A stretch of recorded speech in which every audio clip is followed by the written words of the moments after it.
Mike's Daily Podcast. For some reason, talk radio, anybody who hosts a talk radio station will eventually start talking sports and pretend that they're on sports radio. I think, what do you call it?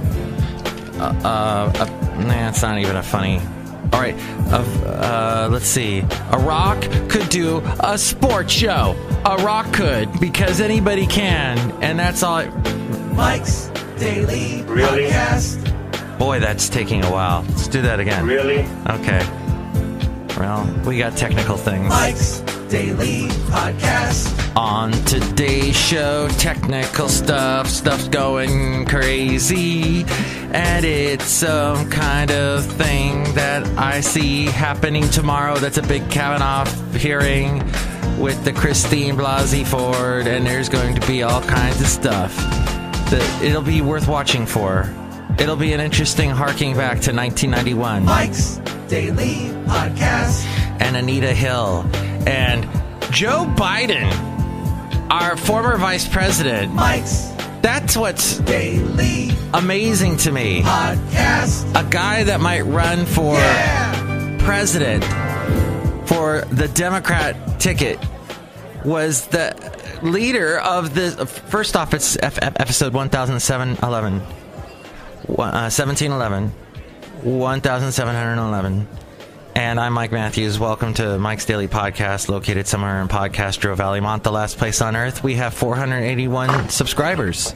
I thought we had 482. Whatever. And someone just walked in. Let's say hi. Hello, Mike Matthews, Madame Rootabega, and Joe Biden, and I dated too. Ooh. Really? No, not really. But that would have been interesting if I said that and it was true. Really? Oh. Yeah, you got to be careful about what politicians or people in up on Capitol Hill you are insinuating about, for that seems to be... Our president was not very kind to the second accuser, was he? She was drunk? I don't know. What was that all about? She was drunk and making accusations? What was that all about? Look who else walked in. Hello there, Mike. This is Valentino, the parking attendant. And wait for it. And this is Bison Bentley. Do you know that? Bison, you drove into Café Anyway once again. And here's today's podcast picture. And I say once again. Some people say once again. But anyway. Café Anyway. Anyway. The podcast picture today is of some beautiful white cloud. Basil! Yesterday, we ran into a couple of people on our walk, Basil the Boxer and I. We were walking in Podcastro Valley, and we ran into a couple people I have commented on the show before, and not said their names. But one of the guys... The last time he saw Basil, he went on and on and on about, oh, you poor guy. Oh, you're so old. Oh. And Basil's like, what the hell? What's this guy's deal? And this time, he just did a little bit of it. He was, oh, are your legs stiff today? But yeah, that was the little, he ran into him. I ran into a couple people, someone who's actually been on the podcast before. It was a jam-packed day. Ooh, and some nice person decided to clean out their garage. They were cleaning out their garage, and they left a bunch of stuff outside. And we have these things. I want to do a super project, like a side project, where I would go along, and anybody who puts stuff out on the curb and then tapes the back of a piece of typing paper and writes on it, free. I want to collect all those free signs. There's so many you get. People just drop, they put the stuff on the curb. Go for it. It's yours. It's free. And so they have to put the sign out that says free. Otherwise, if you put it out there, some people don't know. Well, did they forget about it? They were like taking it outside for a minute, and then they were going to bring it back. Maybe the thing that they took outside was lonely. They needed to see outside what it's like to be outside, and then they forgot about it. And no, what it is it's free. It's yours. Go for it. Take it. And there was, all this stuff I need. Like, I've got a crack in my patio that creates a leak when it rains. We didn't get the rains last year like we did the year before here in Podcastro Valley, the Bay Area. I mean, it poured, and the water, as North Carolina knows, you need somewhere to go. And it was going into my basement through this crack. So I want to seal that up with all the sealant stuff. That they had cans that had never been used, stuff still in the packages that they had. And I'm just, how am I going to carry all this home? Oh, I'll use Basil's poop bags that my dog has this thing, sidebar. When he poops now, he doesn't do it in one, area. He keeps walking as he poops. He's doing this thing. He's spreading the love, as it were. So that makes for picking up his stuff, which you should always bring poop bags, dog owners. Makes it very interesting. So, someone that I know who was in North Carolina through all of it, he wrote a little sort of play-by-play of what was going on. Friday morning, the hurricane hit, and if I may read just a little bit of what he said, I'll pick out some of the big, huge parts. One of the things he noticed, and he's an excellent writer. He's written a couple books. This guy I know who lives in North Carolina, and he puts the 80-foot tall pines and oaks are like kind of close to his house, but not right next to it, because he says pine cone grenades explode on the roof, tumbling down the steep pitch to the ground every few minutes. And then they didn't get any sleep. Let's see another thing. Oh, and then he had leaks in the attic. Been in the attic repairing leaks with Gorilla Glue. Great stuff when applied over running water. Third coat seems to do the trick. First two are a mess. 100 mile per hour winds now. Horizontal rain. The trees that were aforementioned are falling down. They're snapping. Limbed the tree crown now lying upside down in the backyard. Crushed a portion of the fence and buried itself 2 feet into the soggy ground. And then all the work he has to do, cleaning up, it's like hours and hours every day. Soup for dinner. The propane gas tank still works, so we have hot food and tea. Yes, we do have ice for our drinks, too. Friday night hurricane party in 5 different homes. Texts are the only communication we have now. Everyone is safe. And that was after the first day. And then, I guess another bout hit, and a loud crack. They can't get any information. They're walking. What he was talking about was like the sense of community in all of this. Like people in his neighborhood were pulling together. They put this big extension cord between everyone's houses so that they would have power, all hooked up to a generator. The guy who's the big money guy that I do the show for, that I produce the show for, he has all these great money ideas. He has talked about how investing in a company that makes generators is a smart idea in today's world. Where what's interesting is the guy who wrote this account of what was going on in North Carolina is a climate change denier, is a Republican, is conservative, does not believe in climate change. In fact, I was having dinner with him and my mom once, and my mom said, oh, the reason why the waters are rising is because there's so many people on land. There are more people than ever, and the land is sinking because of all the weight of all the people. and he said, oh yeah, that makes sense. I'm like, what? What are you guys even saying? What? So, at any rate, he denies climate change, yet here he is stuck in the middle of the worst climate possible.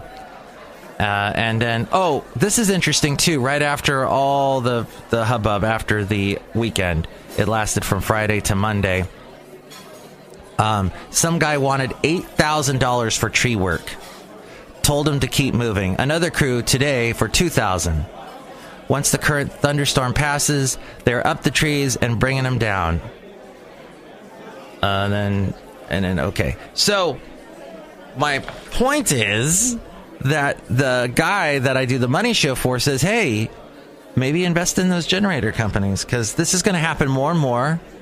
I am going to seal up those cracks. After reading that account, I am going to seal up the cracks in the backyard. I'm going to look for any possibility of leaks, because damn, I don't want to go through that. I know, and everyone's getting crappy weather at some point, and harder, badder, stronger, deadlier disaster weather. So that's something we need to think about. On that cheery note, how about another great picture from Florida? So yeah, tomorrow, and as I look for that, tomorrow's the big day where Christine Blasey Ford will take the stand. And this is the fascinating thing. If you've not heard this already, you probably have. The Republican questions are going to be asked by a hired lawyer who's, as I just heard, has been in law for 25 years. So probably I would put that at what? Somewhere in her 40s, 50s. And she's going to be asking the questions for the Republicans. The Democrats will ask their own questions. Kamala Harris will ask her own question. I still have a little... I'm rooting for Kamala Harris. I like her. I got parts of my body dedicated to her. My toe. I have a Kamala toe. It took my lovely lady friend a little while to get that joke. And maybe that's not a good joke. Okay, it's a bad joke. But here's the thing. It's Kamala Harris and all the Democrats, Cory Booker, everybody are going to ask... Is it Cory Booker? Yeah. They're going to ask the questions on the Democrat side. Republicans are like, oh, no. Oh, we're going to look too much like Neanderthals. We better not ask the questions ourselves. We're going to hire this outside attorney.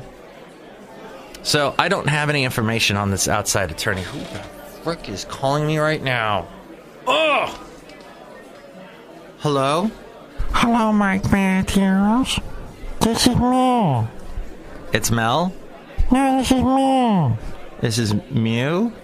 No, it's me. You're me? Huh? Never mind.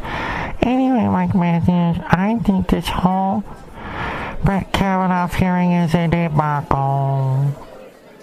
All right, thank you for the call. Hey, so I'm going to use this picture from my riverboat cruise thing that I was on. And they've got this funky little gangplank that's going to nowhere, a bridge to nowhere. And I like that because it kind of feels like where we are at this point. Anyway, so see that picture at Mike'sDailyPodcast.com.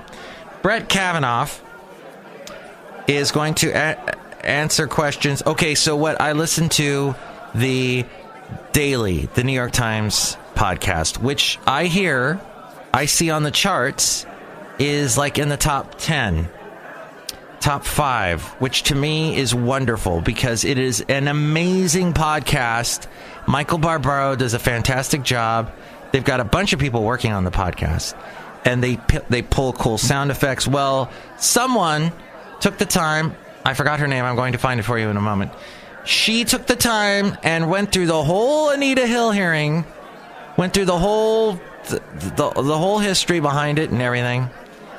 And she told the story about what happened, and it's fascinating because, let's see, it would be the Kate Zernike. Well, Kate Zernike is her name. Yes, it almost looks like Zemike, and I'm Mike. Zemike. Mike's Daily Podcast.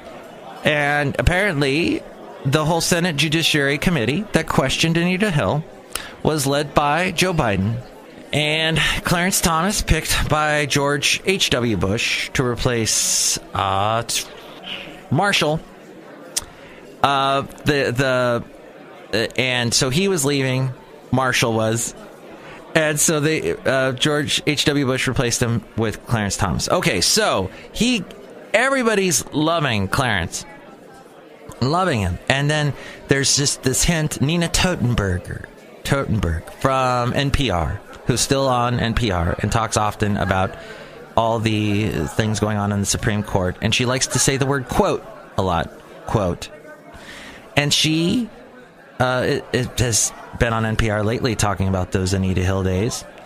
And so she is breaking the story. NPR is breaking the story that Anita Hill is saying there are alleged sexual assault things happening. And so Clarence Thomas comes out the first day of the hearings, talks, does his thing, says a couple words, leaves. And Joe Biden, it's so funny to hear the clips of Joe Biden. He's like, "Thank you very much, Judge. You're very, very great having you, Mr. Thomas." Okay, but and now Anita Hill. Here comes Anita Hill. And then Anita Hill walks in, and everybody's just, who the hell is this lady? And she tells her what happened to her, that Clarence Thomas talks about pornography in front of her and tries to date her, etc. And immediately, like, they do polls. People are not believing Anita Hill in the days after this is all going on. And it's just so tough for her. She's being questioned by a bunch of white men. And those white men are still there, some of them. Chuck Grassley is still there.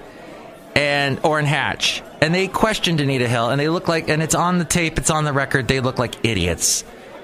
Is it Orrin Hatch? I mean, he brings up the Exorcist and says, "Oh, maybe Anita Hill took words from this book, The Exorcist, about this and that." Oh, and then not to mention, I forgot the whole part about Clarence Thomas getting up there after Anita Hill made her allegations in front of the Senate Judiciary Committee, and he gets up there and says this is a high-tech lynching, that black men can't get ahead in this world, and you white Senate Judiciary Committee, it's your fault. This is all because of you. And shifts the focus away from him to the race card. And this whole so now all these white senators are going, well, okay, sorry, oops. Anyway, it had this amazing, all these different things going on during that hearing. So the Republicans, not wanting a replay of that tomorrow, will not be asking. I am sounding like Mark Davis again, Mr. Syrup. Oh my God. I know this show is jumping all over the place, but the thing is, it's going to be interesting tomorrow how the Republicans are like, yeah, so what didn't happen in 1991 that is going to happen. If Susan tomorrow. Collins or Lisa Murkowski gets syrupy syrup, an urge to die. Yeah, it's syrup. I'm Mark Davis. I love the sound of my own voice. What they don't want is, because the elections are happening in less than 40 days, they know that if this goes down, where there are white Republicans asking Christine Blasey Ford these questions, it is going to see. 91 was not an election year, so there was not the immediate repercussions. Although 92, that is when all these women were elected to Congress because of Anita Hill. Direct correlation. So knowing this, and knowing that they're right up on an election, and all these election ads, the across the country, people saying, look what's happening right now, how your congressman is anti-woman, vote him out and vote in this woman candidate. This sort of thing is happening across America right now. So it's a fascinating time as we go outside of Café Anyway. Mike's Daily Podcast is the name of the show. As what I'm trying to explain to you, it's a fascinating moment, and that I am happy to say that the show is over. Next show, it's going to be Chely Shoehart, Floyd the Floorman, John Deere the Engineer. It's all going to happen tomorrow. I don't know if I'm going to watch it as... Oh, yeah, I'm going to watch it. Hell yeah. I don't see myself not watching it. It's going to be on C-SPAN for sure. And I'll have C-SPAN on at Café Anyway. But for now, I'm going to stand outside here and try and collect as many free signs as possible, because they look so nice. All the signs say free on them, the tape. And I'm not going to act like a Neanderthal. And the Republicans don't want to look like a bunch of white men Neanderthals, so they've hired a woman lawyer. I just find that so fascinating. So fascinating. That says it all, doesn't it? Do you think the women of America are going to see right through this? I hope they do. We shall see. Oh, speaking of women, my lovely lady friend had some really funny things she said yesterday. Oh, and now I can't think of any. Oh, crap. All right, maybe I'll collect those for the next show. But next show will be Chely Shoehart, Floyd the Floorman, John Deere the engineer. Thank you for listening. Mike's Daily Podcast is written and produced and performed by Mike Matthews. His podcast is super easy to find. Download or listen to his show and read his blog at mikesdailypodcast.com. Email Mike now at mikesdailypodcast@gmail.com. See you tomorrow. Bye!